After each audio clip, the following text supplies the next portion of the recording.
everyone, and welcome back to the Fit Curls. My name is Angela, and today we are going to be talking all about my personal hair journey. How I felt about growing up with curly hair and how that has changed and evolved along with the health of my hair over the last few decades of my life. Now, if you're brand new here, go ahead and click that subscribe button. Don't forget to hit the notification bell next to it if you want to get notified every single time that we post, which is going to be every Friday afternoon. Keep watching to see a lot of embarrassing pictures of young Angela before she understood curly hair, and let's get to it. Let's start from the very beginning, and by that I mean my early childhood. I was born with no hair whatsoever. I was bald until I was like 3. And by the time I turned 3, my hair was coming in curly. Soft, blonde, spirally ringlets growing out of the top of my head. And I hated it. Oh yeah.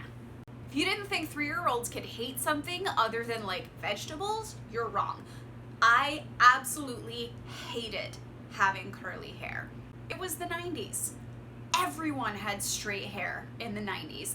That like super flat, straight, glossy hair with the bangs. Oh yeah, that was everything that I wanted.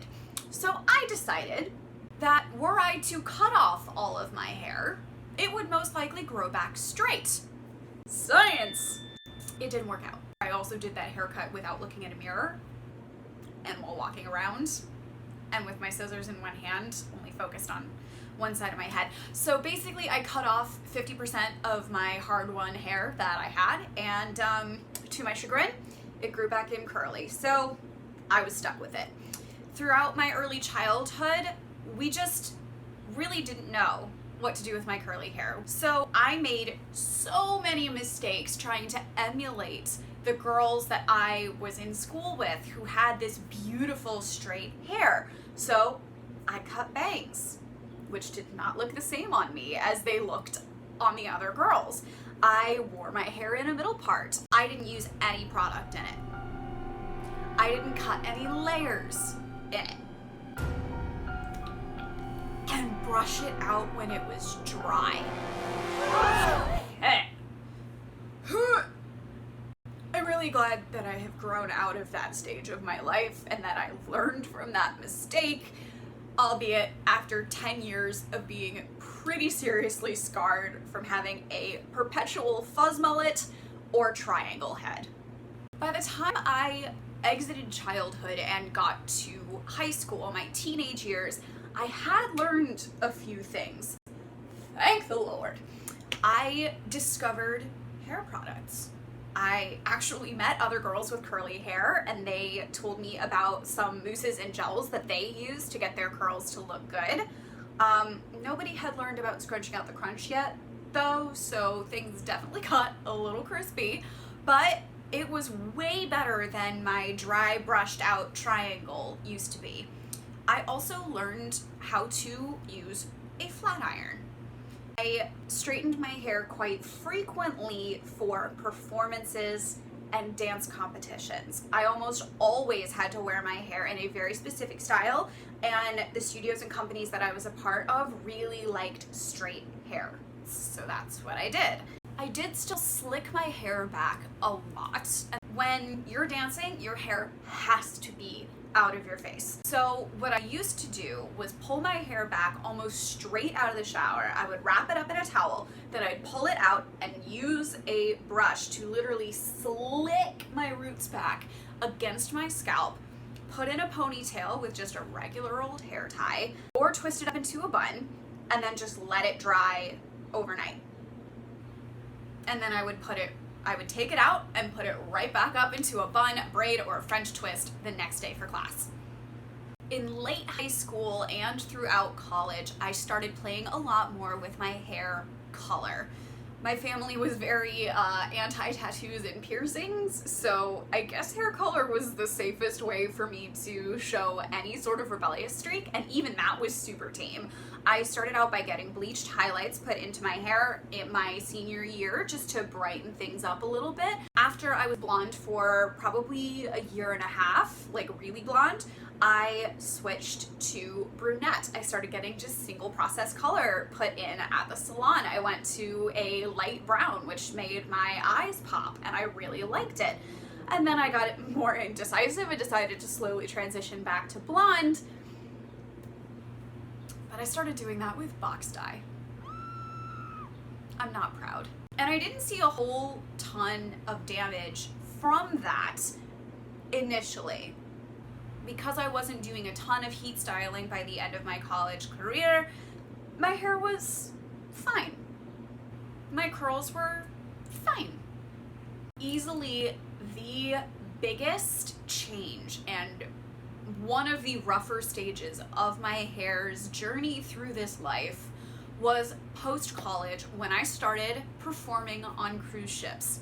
And with that came the responsibility of keeping my look consistent, so having to make sure that my roots weren't showing like crazy, so I box dyed my hair pretty frequently. I spent a ton of time outside in the ocean, so there was a lot of environmental exposure around my hair, and I also learned how to do a blowout. And I started blowing out my hair every single time I washed it, which led to this. This was what I thought a good hair day for my natural curls looked like when I was working on ships, which is why I almost never wore my hair curly when I was in the midst of my professional dance career. It was just too unpredictable. I didn't feel elegant when I had my hair in its natural state. It always felt flat and straggly and frizzy, and I could never figure out how to use a diffuser. So the easiest thing for me to do if I wanted curls in my hair was to do a blowout and then go in with a curling iron afterwards. Now, to be fair, this looked bomb. I got really, really good at doing like salon style blowouts and curling iron sets on my hair. And this continued after I stopped working on ships and moved to New York City. The one major change that happened there was I stopped using box dye on my hair and I started actually working for discounted, free, or even paid hair services as a hair color model. They gave me some of the most beautiful hair color I've ever had in my entire life, including an entire year where I got paid every single time I got my hair color done to be a redhead, which I honestly love and kind of miss. Being a redhead was awesome. It was a ton of upkeep, but it was awesome.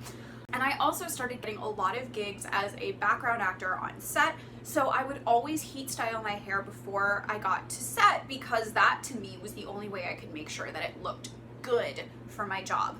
There's just a few looks that I think I would consider my favorite from working on set, including this baby from a Woody Allen movie that was set in the 1930s. Oh my gosh, I wish I could have taken that whole outfit and just like inhabited that look for the rest of my life. It was awesome. And as I transitioned more into my fitness career as a Pilates instructor, I always wanted to come into work looking my best and also with a hairstyle that would look good if I wore it up or if I wore it down. In the summer, that basically meant that I just wore French braids all the time. The rest of the time, that meant a blowout or a curling iron set. And this went on until I noticed some heat damage. I noticed that my hair stopped holding a curl, which was really weird to me because historically, no matter what you did to my hair, no matter what style you put into it, unless it was straightened on a rainy day, it would stay. It would stay overnight. I wouldn't have to refresh it much in the morning. It would last. And all of a sudden, the curls just started falling out of my left side, and I couldn't get them to stay no matter how many times I recurled them, which was a signal to me that something really had to change. Which brings us to August 2019. I decided to see if I could go 30 straight days without touching a flat iron or a curling iron, because I wanted to see if I could change my own perception of myself with curly hair. Like I said before, from the second my hair started coming in curly, I hated it. It never made me feel feminine or beautiful. So I knew if I was going to be wearing my hair curly all the time, I needed to learn what the heck to do with it to make sure that it actually looked good. So I started learning more of the intricacies of hair texture and porosity and curl type, and learning different styling methods and how to get my hair to clump in its natural pattern, how to enhance my curls. And wouldn't you know it, 30 days later, I fell in love with the way that my hair started coming out of my scalp naturally. I ended up falling headfirst into the curly community on Instagram, and they welcomed me with open arms and have helped me to forge some of the best connections that I've ever had with people on the internet. I started to wonder if my place on the internet was going to be helping other people to embrace their curls the way that I had finally learned to. And thus the Fit Curls was born. I am so grateful for my little internet baby here, and even though I haven't been on YouTube for that long, I am so appreciative of everybody who watches the videos and comments. I have learned more about my hair and about myself as a result of this curly hair journey than I ever thought that I could. And I really owe it all to finally accepting that this is who I am. And I don't have to change that to feel and be beautiful. And that is it for today.